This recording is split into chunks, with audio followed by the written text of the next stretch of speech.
أدراك ما ليلة القدر وما أدراك ما ليلة القدر ليلة القدر خير من ألف شهر। এই যে এত দাম, হাজার মাসের চেয়ে বেশি দাম এক রাতের, কেন? কোরআন নাজিল হওয়ার কারণে।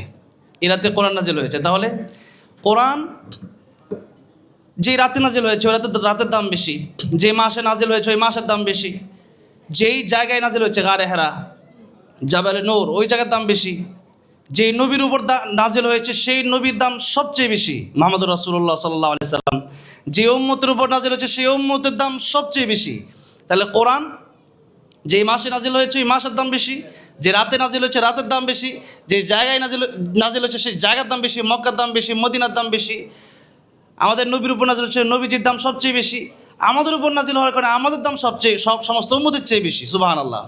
তাহলে কোরআনের সাথে যদি আমরা সম্পর্ক গড়তে পারি, কোরআন সহি শুদ্ধ করে তিলাওয়াত করা, আমরা এটাকে কোনো গুরুত্ব দিই না। নামাজ ভঙ্গের প্রধান কারণই হচ্ছে নামাজে কোরআন শুদ্ধ পড়া। আমরা কি করি? নামাজও শুদ্ধ পড়ি, কুল হু আল্লাহু আহাদ, আমরা পড়ি কুল হু আল্লাহু আহাদ।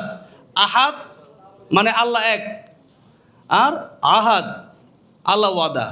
আলহামদুলিল্লাহি রাব্বিল আলামিন, আলহামদুলিল্লাহি রাব্বিল আলামিন, একটা হা আর হা, এই দুইটা আলাদা আলাদা পড়ার কারণে অর্থই চেঞ্জ হয়ে যাচ্ছে। সমস্ত প্রশংসা আল্লাহর জন্য, সমস্ত ময়লা, সমস্ত ডাস্টবিন আল্লাহর জন্য, নাউজুবিল্লাহ। তাহলে কোরআন শরীফের একটা অক্ষর চেঞ্জ হয়ে যাচ্ছে মানে অর্থ চেঞ্জ হয়ে যাচ্ছে, আর অর্থ চেঞ্জ হয়ে যাচ্ছে মানে আমার নামাজও শুদ্ধ হয়ে যাচ্ছে, নামাজের লাহানে জলি হয়ে যাচ্ছে। সুতরাং কোরআন তেলাওয়াত শুদ্ধ করা ছাড়া জান্নাতে যাওয়ার কোনো রাস্তা নাই, কোনো রাস্তা নাই। আমরা দুনিয়ার সব চিন্তা করি কিন্তু কোরআন শরীফ শুদ্ধ করতে পারি নাই। কোরআন শুদ্ধ করতে হবে এবং কোরআনের ব্যাখ্যা তাফসীর আমাদেরকে জীবনে বাস্তবায়ন করতে হবে, তবে আমরা জান্নাতের পথ দেখতে পারবো ইনশাআল্লাহ। আল্লাহ কবুল করেন। আমি ছোট্ট একটু তেলাওয়াত করে